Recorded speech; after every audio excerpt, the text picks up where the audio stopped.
Character Power, Chapter 3, The Egoistic Qualities.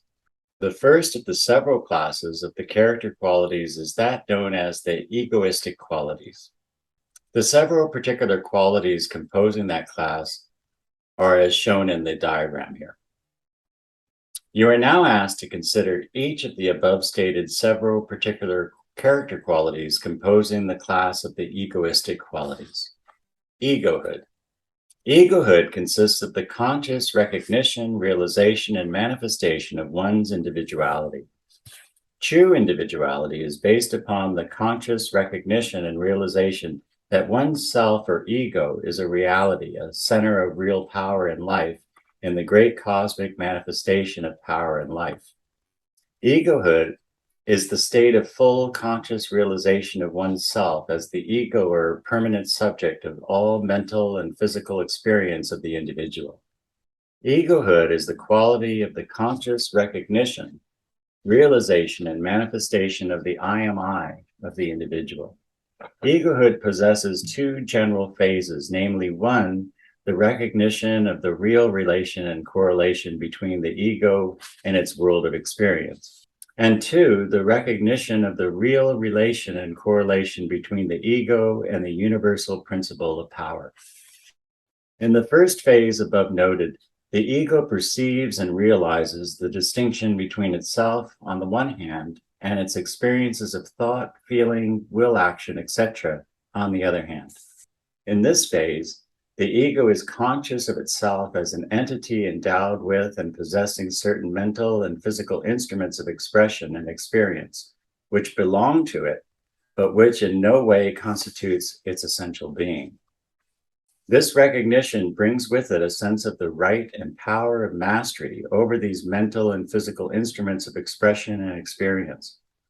The individual in whom egohood is awakened is conscious of his mental and emotional faculties as rightfully being servants of his will, and not as the masters of his will.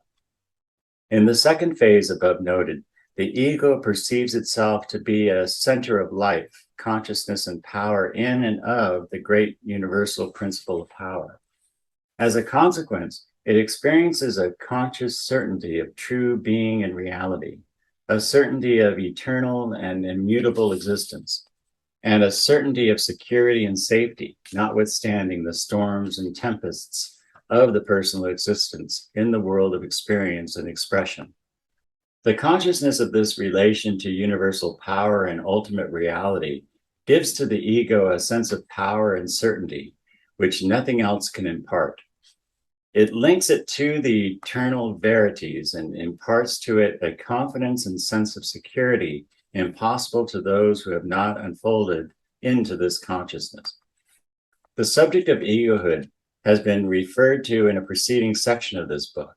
It has also been considered in considerable detail and to a greater extent in that initial book of this series entitled Personal Power, to which we refer the student wishing to proceed further in his study of this particular branch of our general instruction.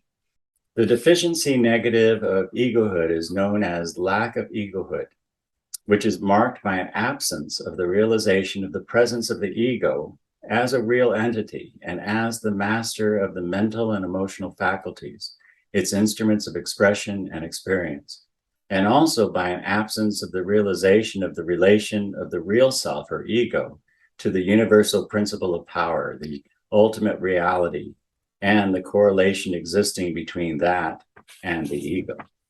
The excess negative of egohood is that known as egotism, which is marked by a false sense of the importance of one's personality, and which results in self-conceit, overweening vanity, arrogance, and inordinate desire for admiration and public notice.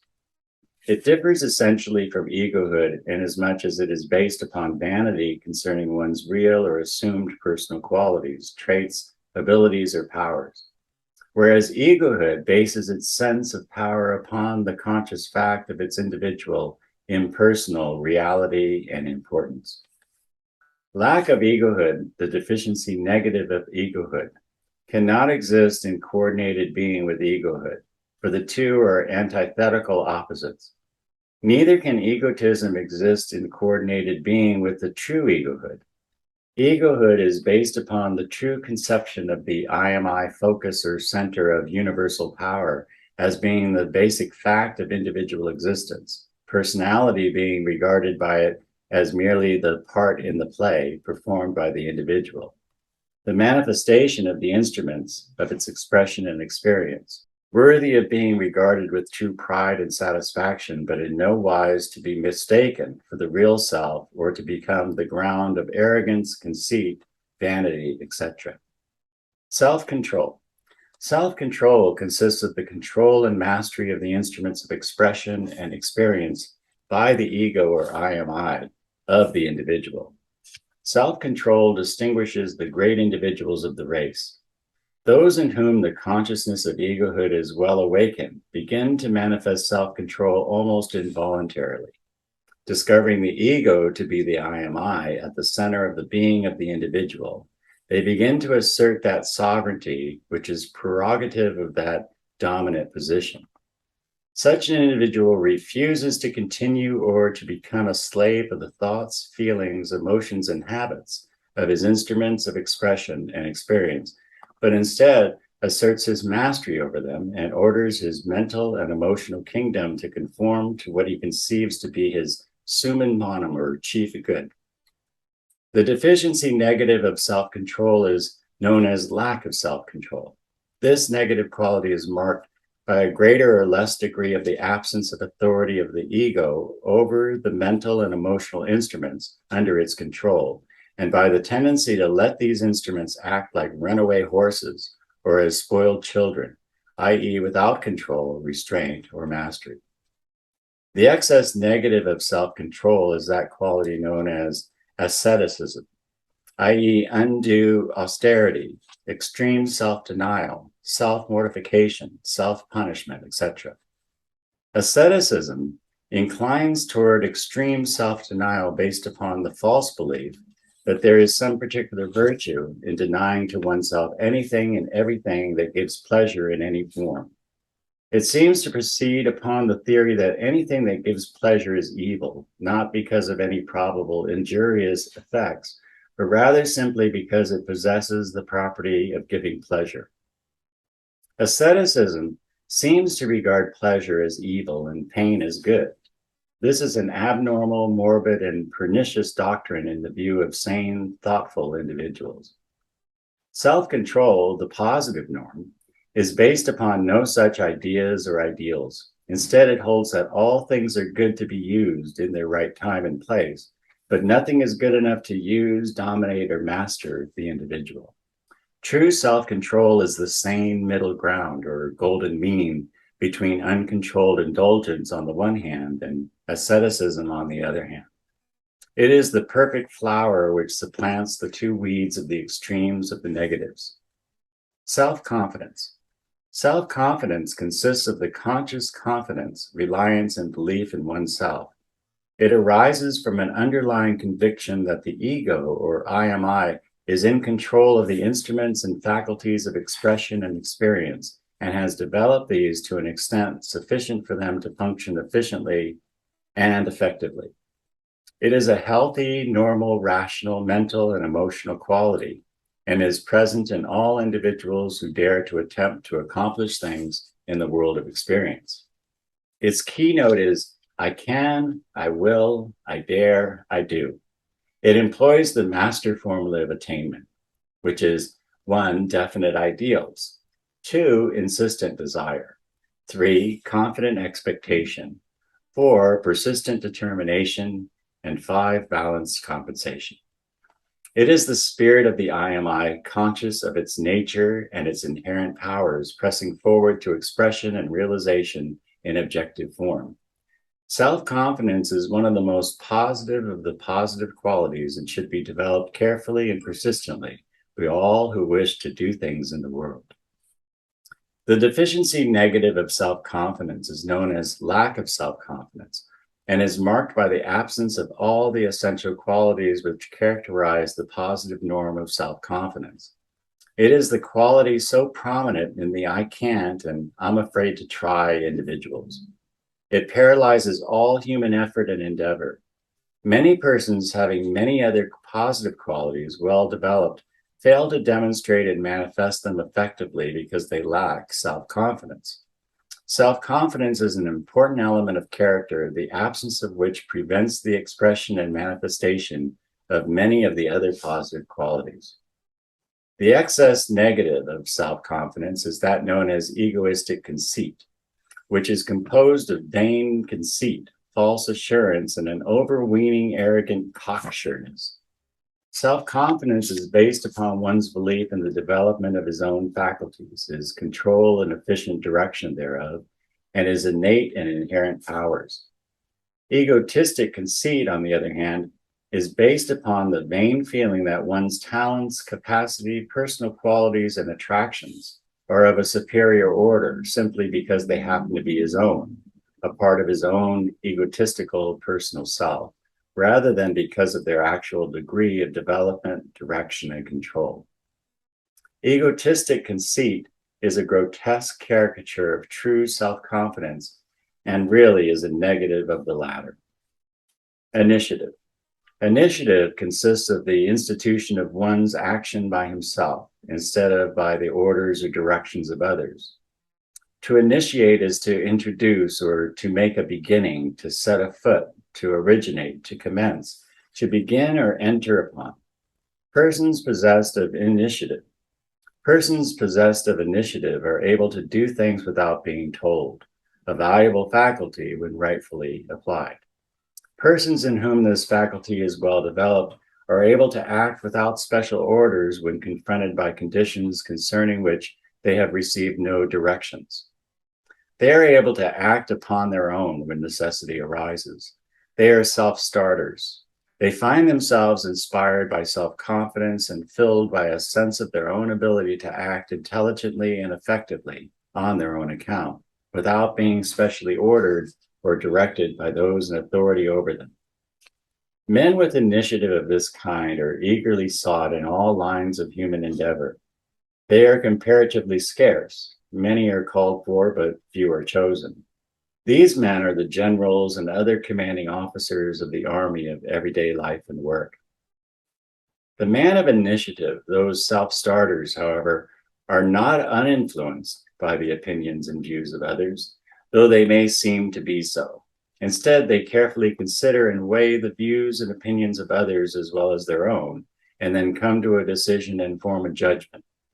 Then they act on their own responsibility without requiring orders or commands from these others.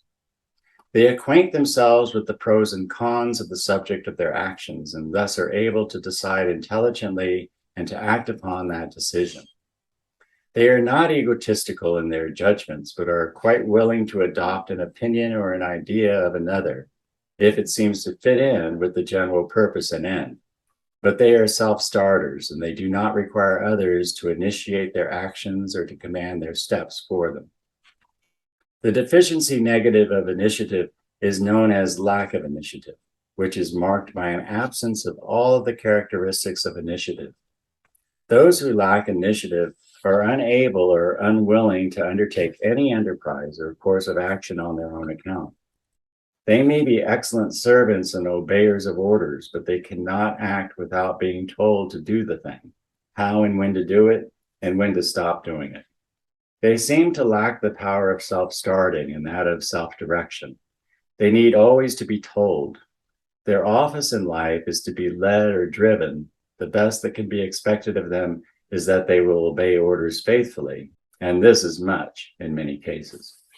The excess negative of initiative is known as egotistic rashness, which is marked by a disposition to act not only without orders or direction, but also without due consideration, forethought, and judgment. Those of this type seem to think that every plan of action or conduct which occurs to them is good simply because they themselves happen to think of it. They are inclined to undervalue the opinions and experience of others simply because they are those of the others instead of their own. Vanity, vain conceit, and personal false pride take the place of judgment, open-mindedness, careful consideration, accompanied by self-confidence. Such persons are the fools who rush in where angels fear to tread. They lack balance, sense of true proportion, and that true individuality which transcends mere personality. This negative quality is a counterfeit of true initiative. It is the donkey wearing the lion's skin, the peacock wearing the feathers of the eagle, the ape wearing the garb of the man. Egohood is based upon true individuality. Egotism is based upon self-exalted personality.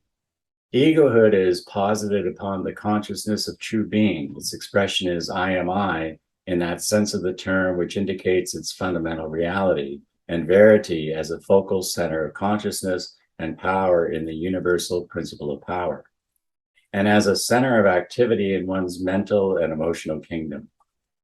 Egotism is posited in the limited consciousness of the personality, the consciousness of oneself as John Smith, instead of I am I.